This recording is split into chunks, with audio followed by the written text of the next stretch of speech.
Hello दोस्तों, पिछले 3 दिनों से मतलब 19, 20 और 21 जनवरी से स्टॉक मार्केट में जो हो रहा है उसने नए और पुराने दोनों इन्वेस्टर की नींद उड़ा दी। निफ्टी और सेंसेक्स लगातार गिर रहे हैं और सिर्फ 3 दिनों में ही निवेशकों के 18 लाख करोड़ रुपए डूब चुके हैं। लेकिन सवाल यह है कि अचानक ऐसा क्या हुआ मार्केट में जो मार्केट इतना भयंकर तरीके से गिरा है। क्या ये कोई बड़ी रिसेशन, मंदी की शुरुआत है या फिर एक बाइंग अपॉर्चुनिटी? आज के वीडियो में हम 3 बड़े रीजन पर बात करेंगे जिनकी वजह से हमारा मार्केट भयंकर तरीके से टूटा है। एंड उसी के साथ ये भी जानने की कोशिश करेंगे कि अब आगे रिटेल इन्वेस्टर को क्या करना चाहिए जिससे वो अपने पोर्टफोलियो को डैमेज होने से बचा ले। वीडियो को एंड तक जरूर देखना क्योंकि लास्ट में मैं आपको एक प्रो टिप के बारे में बताऊंगा जो आपको बड़े लॉस से बचा सकती है। तो चलिए शुरू करते हैं। नमस्कार दोस्तों, स्टॉक मार्केट का किंग चैनल पर मैं आपका बहुत बहुत स्वागत करता हूं। चलिए अब हम डायरेक्ट सीधे मुद्दे पर आते हैं।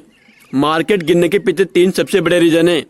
उनमें सबसे पहला रीजन है डोनाल्ड ट्रंप और ग्रीनलैंड का विवाद। जी हाँ दोस्तों, इस व्यक्ति को कौन भूल सकता है। इसने पूरी जियोपॉलिटिकल की ऐसी की तैसी कर रखी है। मार्केट को सबसे बड़ा झटका लगा है अमेरिका से। अमेरिका के प्रेसिडेंट डोनाल्ड ट्रंप ने ग्रीनलैंड को अपने कब्जे में लेने की कोशिश तेज कर दी, बट यूरोपियन कंट्री ने अमेरिका के इस कदम का विरोध किया है और अपनी मिलिट्री ग्रीनलैंड में भेजनी स्टार्ट कर दी, जिससे अब यूरोपियन कंट्री और अमेरिका के बीच कॉन्फ्लिक्ट मतलब तनाव पैदा हो गया। ट्रंप ने यूरोपियन कंट्री पर भारी टैरिफ लगाने की धमकी दी है। अगर ये मैटर ऐसा ही चलता रहा तो ट्रंप यूरोपियन कंट्री पर 1 फरवरी 2026 से 10% टैरिफ लगा देगा। बट दोस्तों, ये चीजें इसी के साथ खत्म नहीं होती है।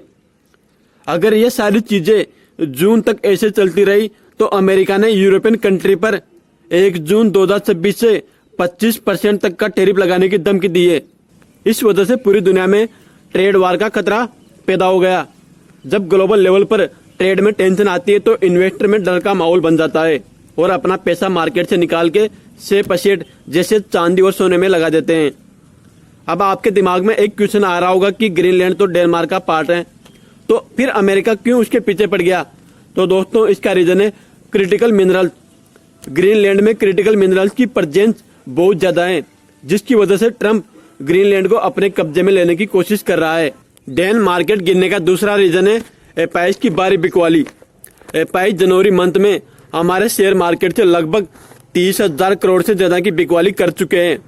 एपाइस की बिकवाली का सबसे बड़ा रीजन है हमारा गिरता हुआ इंडियन रुपया जो 91 को क्रॉस कर गया। गिरते हुए रुपए की वजह से एपाइस का रिटर्न मार्केट में लगातार कम होता जा रहा है, जिसकी वजह से एपाइस कंटिन्यू नेट सेलर बने हुए हैं। गिरता हुआ रुपया हमारे मार्केट के लिए किसी भी एंगल से अच्छी बात नहीं है। जब एपाइस जैसे बड़े प्लेयर मार्केट में बिकवाली करते हैं तो मार्केट संभल नहीं पाता है। एंड देन मार्केट गिरने का तीसरा सबसे बड़ा रीजन है क्वार्टर 3 के रिजल्ट। हमारी बड़ी कंपनीज के क्वार्टर 3 के रिजल्ट उम्मीद के मुताबिक नहीं आए।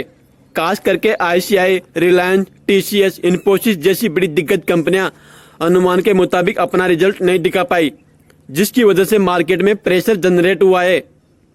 जबकि आईटी कंपनियां इसलिए भी दबाव में देखने को मिल रही है क्योंकि उनको अमेरिका में ट्रेड पॉलिसी चेंज होने का डर है।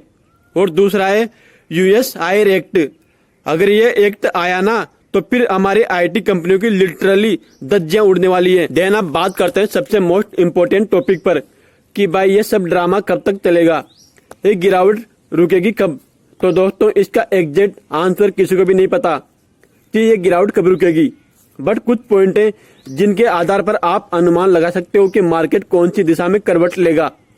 अभी निफ्टी अपने 200 डे ईएमए के आसपास है जो कि 25,150 के आसपास है। अगर मार्केट इसके नीचे सस्टेन करता है तो हमें थोड़ी और गिरावट देखने को मिल सकती है। एक्सपर्ट का मानना है कि जब तक अमेरिका और यूरोपियन कंट्री के बीच ट्रेड वार की बातें क्लियर नहीं होती तब तक मार्केट में वोलेटिलिटी यानी उथल पुथल बनी रहेगी, क्योंकि अनसर्टेनिटी मार्केट को बिल्कुल भी पसंद नहीं है। अनसर्टेनिटी मार्केट की सबसे बड़ी दुश्मन होती है। नेक्स्ट मंथ में यूनियन बजट 2026 भी आने वाला है, तो तब तक मार्केट थोड़ा नर्वस रह सकता है। तो अब सवाल है कि रिटेल इन्वेस्टर को क्या करना चाहिए। तो दोस्तों, पैनिक में आके सेलिंग ना करें। अगर आपने अच्छे फंडामेंटल वाले स्टॉक बाय कर रखे हैं तो उनको इसलिए मत बेचिए कि मार्केट गिर रहा है। याद रखें, मार्केट हमेशा गिरने के बाद रिकवर करता है। आपको क्वालिटी स्टॉक पर नजरें रखनी चाहिए। आईटी और बैंकिंग सेक्टर में आपको बहुत सारी कंपनियां अभी सस्ते दाम पर मिल रही है। अगर आप लॉन्ग टर्म इन्वेस्टर हैं तो धीरे धीरे मतलब एसआईपी मोड में उनमें बाइंग करना शुरू कर सकते हैं। अपने पास कैश रेडी रखें। सारा पैसा एक साथ मत लगाइए मार्केट में। मार्केट को थोड़ा सेटल होने दीजिए। जब भी मार्केट में अनसर्टेनिटी आती है तो सेफ एसेट जैसे सोना चांदी के दाम बढ़ने लगते हैं तो आप उनमें इन्वेस्ट की सोच सकते हो। बट आप सभी के लिए डिस्क्लेमर रहेगा कि मेरी तरफ से किसी भी शेयर को सेल बाय होल्ड करने की कोई रिकमेंडेशन नहीं है। आपको किसी कंपनी के स्टॉक को बाय करना हो तो आप खुद से रिसर्च करके या अपने फाइनेंशियल एडवाइजर से कंसल्ट करके डिसीजन ले सकते हो। देन अब final conclusion and pro tip की बात करें तो दोस्तों, मार्केट का गिरना एक नेचुरल प्रोसेस है। ये गिरावट हमें मौका देती है अच्छे क्वालिटी स्टॉक को सस्ते दाम में खरीदने का। मेरी आपके लिए प्रो टिप यह है कि स्टॉप लॉस का हमेशा इस्तेमाल जरूर करें और ऐसे वक्त में पेनी स्टॉक से बिल्कुल दूर रहे। आपको क्या लगता है, क्या निफ्टी यहाँ से और गिरेगा? कमेंट में जरूर बताएं। वीडियो पसंद आए तो वीडियो को लाइक करें एंड ऐसी अपडेट के लिए चैनल को सब्सक्राइब करना ना भूलें। मिलते हैं नेक्स्ट वीडियो में, तब तक के लिए हैप्पी इन्वेस्टिंग।